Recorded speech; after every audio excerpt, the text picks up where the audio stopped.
আচ্ছা, বিলাসবহুল বাগানের কথা ভাবলে হুম মানে চোখের সামনে প্রথমে কি ভেসে ওঠে?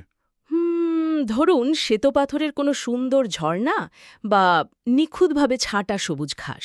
একদম। আর তার সাথে সাদা দেয়াল বেয়ে ওঠা সেই উজ্জ্বল গোলাপি, ম্যাজেন্টা বা লাল রঙের কোনো রাজকীয় লতানো গাছ, ভূমধ্যসাগরীয় কোনো ভিলা হোক বা ধরুন ক্যালিফোর্নিয়ার কোনো অভিজাত এস্টেট, এই দৃশ্যটা যেন অবধারিত, তাই না? হ্যাঁ, ঠিক বলেছেন। আর সেই দেয়াল বেয়ে ওঠার রাজকীয় গাছটি হল আমাদের খুব পরিচিত বাগান বিলাস বা বোগেনভিলিয়া। আজকে আমাদের এই ডিপ ডাইভের কেন্দ্রে রয়েছে এই গাছটিকে নিয়ে তৈরি হওয়া চমৎকার একটি রিপোর্ট। আচ্ছা, রিপোর্টের নামটা যেন কি ছিল? হ্যাঁ, রিপোর্টটির নাম হল bougainvillea, the global heritage and art of the paper queen. মানে এই প্রতিবেদনটি কিন্তু শুধু একটা গাছের ইতিহাস নয়। তাহলে কিসের ইতিহাস? আসলে এটি ক্ষমতা, বাণিজ্য এবং জেনেটিক বিজ্ঞানের এক অদ্ভুত মেলবন্ধন নিয়ে তৈরি। কিভাবে একটা বুনো গাছ সারা বিশ্বের অভিজাত বাগানের রানী হয়ে উঠল, সেটাই এখানে বিস্তারিত বলা হয়েছে। ও আচ্ছা, কিন্তু সবচেয়ে কৌতূহলের জায়গা হলো মানে এর কন্ট্রাস্ট বা বৈপরীত্যটা। আমরা যে গাছটিকে আভিজাত্য আর বিলাসের প্রতীক হিসেবে দেখছি, তার শেকড় কিন্তু লুকিয়ে আছে আম, দক্ষিণ আমেরিকার বুনো জঙ্গলে। সত্যিই তাই। আর এর আবিষ্কারের গল্পটা শুনলে তো মানে হার মানাবে যে কোনো থ্রিলার মুভিকে, যেখানে জড়িয়ে আছে পুরুষের ছদ্মবেশে থাকা এক দুঃসাহসী নারীর গল্প। আবার গাছটিও নাকি যত্নে নয় বরং কঠোর শাসনে বেশি সুন্দর হয়ে ওঠে। এই গাছটি সাধারণ বাগান করার যে নিয়ম, তার সম্পূর্ণ উল্টো পথে হাঁটে। তবে ওই থ্রিলারের মতো গল্পটায় আগে ফেরা যাক। সময়টা ১৭৬৬ সাল। হ্যাঁ, ওই ফরাসি নৌ অভিযানটার কথা বলছেন তো? একদম। অ্যাডমিরাল লুইস অ্যান্টোইন ডি বোগেনভিলের নেতৃত্বে একটা বিশাল নৌ অভিযান বেরোল। লক্ষ্য ছিল পুরো বিশ্ব প্রদক্ষিণ করা। সেই সময়ের প্রেক্ষাপটটা কিন্তু বুঝতে হবে আমাদের। আলোকিত যুগ বা এনলাইটেনমেন্ট এরার কথা বলছেন? হ্যাঁ, ঠিক তাই। ইউরোপীয় শক্তিগুলো তখন শুধু রাজ্যই দখল করছে না, তারা সারা বিশ্বের জ্ঞান, বিজ্ঞান আর নতুন নতুন উদ্ভিদ বা প্রাণী সংগ্রহ করার এক বিশাল প্রতিযোগিতায় নেমেছে। আর এই কারণেই তো অ্যাডমিরাল বোগেনভিলের জাহাজে একজন উদ্ভিদবিজ্ঞানী ছিলেন, তাই না? ফিলিবার্ট কমারসন। হ্যাঁ, কমারসন তো ছিলেনই, কিন্তু আসল চমকটা হলো তার সহকারীকে নিয়ে। সেই সহকারীর নাম হিসেবে খাতায় লেখা ছিল মনসিয়ে ব্যারেট। কিন্তু আসলে তিনি কোনো পুরুষ ছিলেন না। দাঁড়ান দাঁড়ান, পুরুষ ছিলেন না মানে? জাহাজে কি তিনি ছদ্মবেশে ছিলেন? ঠিক ধরেছেন। তিনি ছিলেন জেন ব্যারেট, কমারসনের প্রেমিকা এবং নিজের যোগ্যতায় একজন দুর্দান্ত বোটানিস্ট। অষ্টাদশ শতাব্দীতে ফরাসি নৌবাহিনীর কোনো জাহাজে নারীদের ওঠা কঠোরভাবে নিষিদ্ধ ছিল। ও মাই গড! ধরা পড়লে তো চরম শাস্তি হতে পারত। একদমই তাই। কিন্তু বিজ্ঞান আর আবিষ্কারের নেশায় জ্যান ব্যারেট পুরুষের ছদ্মবেশে সেই জাহাজে ওঠেন। ইতিহাস ঘাটলে দেখা যায় তিনিই ছিলেন পুরো বিশ্ব প্রদক্ষিণকারী প্রথম নারী। ভাবলেই গায়ে কাটা দেয়। মানে একটা জাহাজে শত শত নাবিক, আর তার মাঝে একজন নারী দিনের পর দিন নিজের পরিচয় লুকিয়ে রাখছেন শুধু নতুন কিছু আবিষ্কারের নেশায়। হ্যাঁ, আর ১৭৬৭ সালে এই জাহাজ যখন ব্রাজিলের রিও ডি জেনেরোতে পৌঁছায়, কমারসন তখন বেশ অসুস্থ হয়ে পড়েন। তার মানে জেন ব্যারেটকে একাই নামতে হয়েছিল ওই রিওর জঙ্গলে? হ্যাঁ, জীবনের ঝুঁকি নিয়ে তিনিই সেই বুনো লতানো গাছটির প্রথম নমুনা সংগ্রহ করেন। কিন্তু এখানেই তো আমার সবচেয়ে বড় খটকা লেগেছে। আবিষ্কার করলেন ব্যারেট নিজের জীবন বাজি রেখে, অথচ গাছটির নামকরণ হল সেই নৌসেনাপতি বোগেনভিলের নামে। কমারসন গাছটির নাম রেখেছিলেন তার বসের নামে। এটা কেমন বিচার হলো? যিনি আবিষ্কার করলেন তার নামে কিছুই নেই। বিষয়টা বুঝতে হলে তৎকালীন সমাজের ক্ষমতার কাঠামো আর পৃষ্ঠপোষকতার সংস্কৃতির দিকে তাকাতে হবে। আজকের দিনে বিজ্ঞান অনেক স্বাধীন, কিন্তু সেই যুগে এই ধরনের বিশাল নৌ অভিযানগুলোর পেছনে প্রচুর অর্থের প্রয়োজন হতো। ও আচ্ছা, আর এই টাকাটা আসতো রাজপরিবার বা প্রভাবশালী সেনাপতিদের কাছ থেকে? ঠিক তাই। কমারসন খুব ভালো করেই জানতেন যে তার এই অভিযানের অনেক এমনকি তার নিজের কেরিয়ারের অস্তিত্ব পুরোটাই নির্ভর করছে অ্যাডমিরাল বুগেনভিলের ওপর। তাই তাকে খুশি করতেই এই নামকরণ। তার মানে আবিষ্কারের চেয়েও পৃষ্ঠপোষকদের সন্তুষ্ট করা তখন বেশি জরুরি ছিল। আর জেন ব্যারেটের কি হলো? সেই সময়ে একজন নারী, তাও আবার যিনি ছদ্মবেশে জাহাজে উঠেছেন, তার অবদানকে প্রকাশ্যে স্বীকৃতি দেওয়ার মতো সামাজিক বা প্রাতিষ্ঠানিক মানসিকতা তখনও তৈরি হয়নি। মানে শ্রেণী এবং লিঙ্গ বৈষম্যের কারণেই ব্যারেটের অবদানটা আড়ালেই থেকে গেল। বিষয়টা সত্যি খুব হতাশাজনক। শুধু ব্যারেটের অবদান নয়, এখানে আরও একটা জিনিস হারিয়ে গেছে।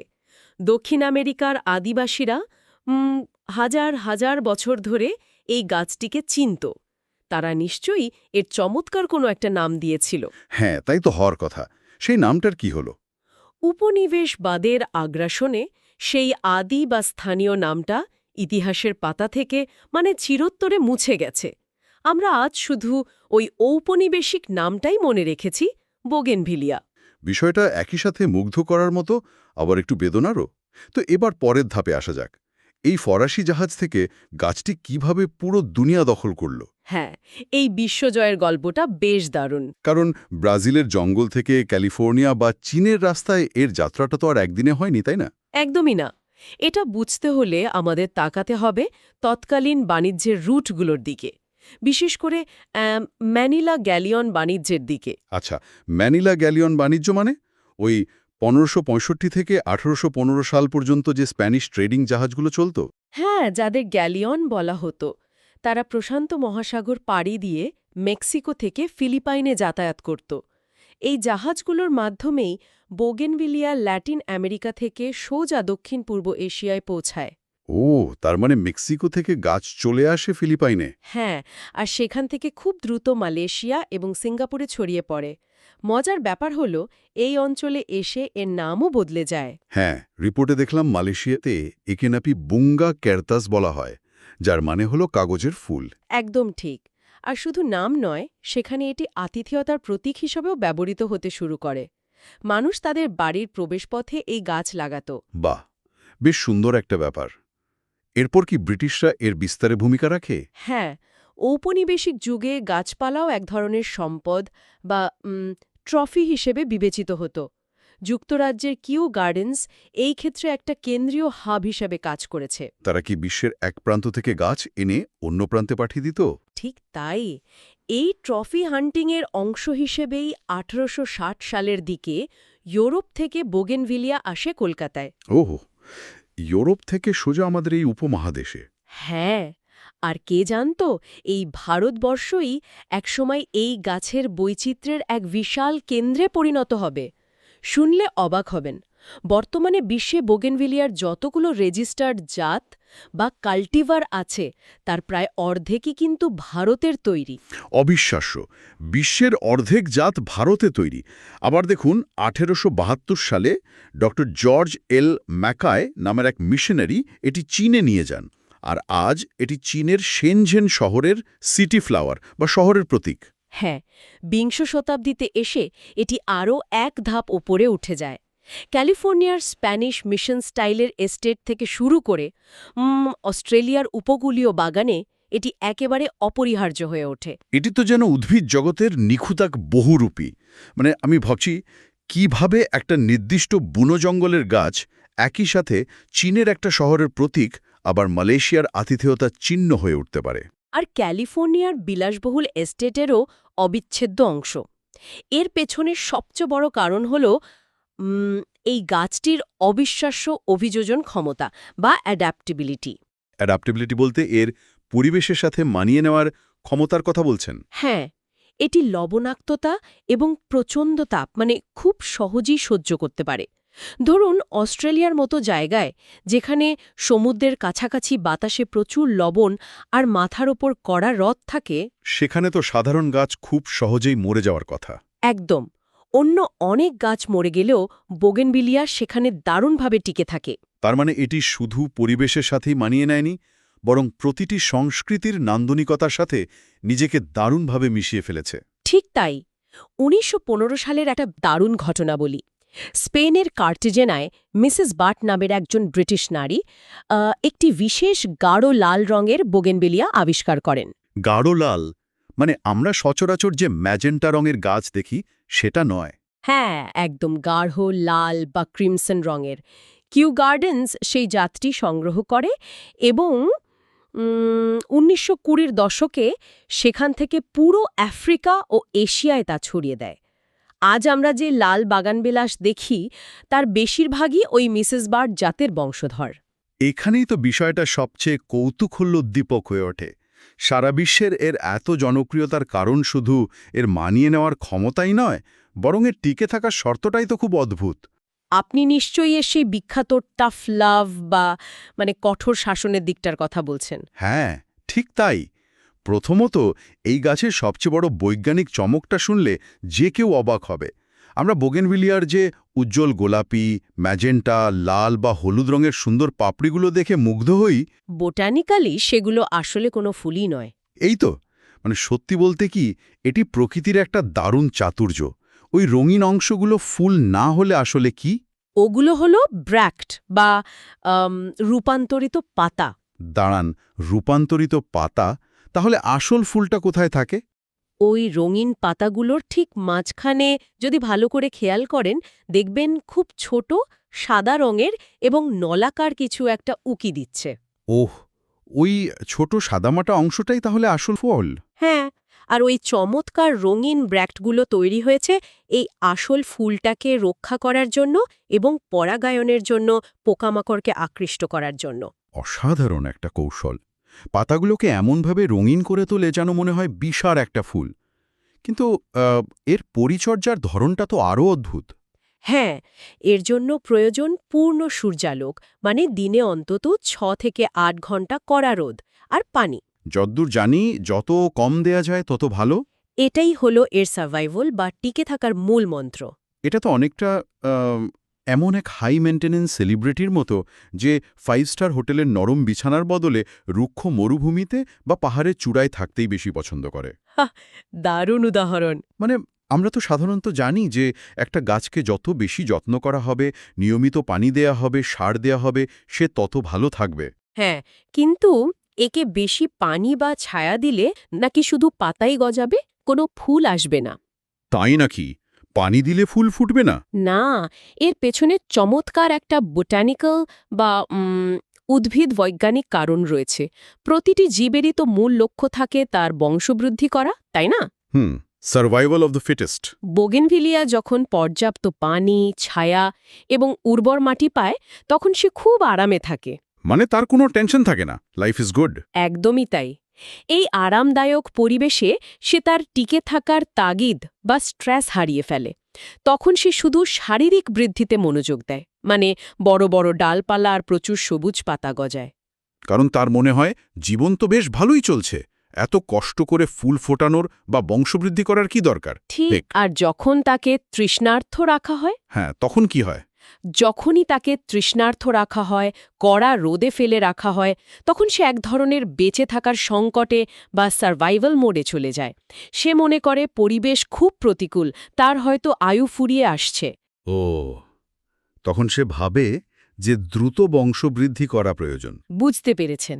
আর এই তাগিদ থেকেই সে প্রজননের জন্য, অর্থাৎ কীটপতঙ্গকে আকৃষ্ট করার জন্য, তার ওই উজ্জ্বল রঙের ব্র্যাক্টগুলো তৈরি করে। তার এই কঠোর শাসন বা রুক্ষতায় তার ভেতরকার আসল সৌন্দর্যকে বের করে আনে। এটা তো একটা দর্শনের মতো শোনাচ্ছে। আসলেই, বারবারা কার্স্ট নামের একটি জাত আছে যেটি এমনকি -7 ডিগ্রি সেলসিয়াস পর্যন্ত ঠান্ডাও সহ্য করে বেঁচে থাকতে পারে। এটি প্রকৃতির এক অদ্ভুত কিন্তু অত্যন্ত কার্যকর টিকে থাকার কৌশল। কিন্তু একটা জিনিস ভাবুন, যেহেতু এই গাছটি রুক্ষতা বা স্ট্রেস এত ভালোভাবে সামলাতে পারে, বিজ্ঞানীরা তো নিশ্চয়ই হাত গুটিয়ে বসে থাকেননি, তাই না? না, একেবারেই না। বিজ্ঞানীরা যখন দেখলেন যে এই গাছ চরম প্রতিকূলতা সহ্য করতে পারে, তারা বুঝতে পারলেন যে জেনেটিক পর্যায়ে এর সাথে নানা রকম এক্সপেরিমেন্ট করা সম্ভব। আর এই এক্সপেরিমেন্টগুলোর মাধ্যমেই কি একটি বুনলতা আজকের লাক্সারি বা আভিজাত্যের প্রতীকে পরিণত হয়েছে? হ্যাঁ, যেমন ধরুন ভারতের প্রখ্যাত উদ্ভিদ প্রজননকারী বা ব্রিডারদের কাজগুলোর কথা। Doctor SC. শর্মা লখনৌতে রীতিমতো গামা রশ্মি বা গামা রে প্রয়োগ করে মিউটেশন ব্রিডিং করেছেন। গামা রশ্মি দিয়ে মিউটেশন? দাঁড়ান, আমরা কি ল্যাবরেটরিতে বসে মার্ভেল কমিক্সের মতো হাল্ক স্টাইলের মিউট্যান্ট ফুল তৈরি করছি নাকি? বিষয়টা তো পুরো সায়েন্স ফিকশনের মতো শোনায়। শুনতে সায়েন্স ফিকশন মনে হলেও আধুনিক উদ্যানতত্ত্বে এটি একটি অত্যন্ত স্বীকৃত এবং প্রতিষ্ঠিত বিজ্ঞান। বোগেনভিলিয়া প্রাকৃতিকভাবেই খুব শক্তিসম্পন্ন, তাই এটি এই ধরনের জেনেটিক মিউটেশন খুব সহজেই নিতে পারে। মানে প্রকৃতিতে যে মিউটেশন ঘটতে হয়তো হাজার হাজার বছর সময় লাগত, গামারশ্মি ব্যবহার করে বিজ্ঞানীরা কয়েক বছরই তা করে ফেলছেন। ঠিক তাই। লখনৌয়ের ন্যাশনাল বোটানিক্যাল রিসার্চ ইনস্টিটিউটে তারা গামা রশ্মি প্রয়োগ করে গাছের ডিএনএতে পরিকল্পিত পরিবর্তন আনেন, যার ফলে নতুন রং ও পাতার বৈচিত্র্য তৈরি হয়। এই মিউটেশনের ফল হিসেবেই কি আমরা ওই থিম্মা বা শুভ্রা নামের জাতগুলো পেয়েছি? রিপোর্টে এগুলোর কথা খুব গুরুত্ব দিয়ে বলা হয়েছে। হ্যাঁ, শুভ্রা জাতটি তো একেবারে অসাধারণ, একদম বিশুদ্ধ সাদা, কাগজের মতো। আবার এর পাশাপাশি ডক্টর বিপি পাল এবং ডক্টর ভি স্বরূপ পলিপ্লয়েডি নামের একটি পদ্ধতি ব্যবহার করেন। এই পলিপ্লয়েডি বিষয়টা ঠিক কি একটু সহজ করে বোঝাবেন? সহজ কথায় বলতে গেলে প্রতিটি কোষেই তো ক্রোমোজোমের একটা নির্দিষ্ট সেট থাকে। বিজ্ঞানীরা রাসায়নিক প্রয়োগ করে সেই ক্রোমোজোম সংখ্যা দ্বিগুণ করে দেন। এর ফলে কি হয়? এর ফলে গাছের কোষগুলো আকারে অনেক বড় হয়ে যায়। তার মানে ফুলগুলো ব্র্যাক্টগুলো আরও বড় এবং স্থায়ী হয়?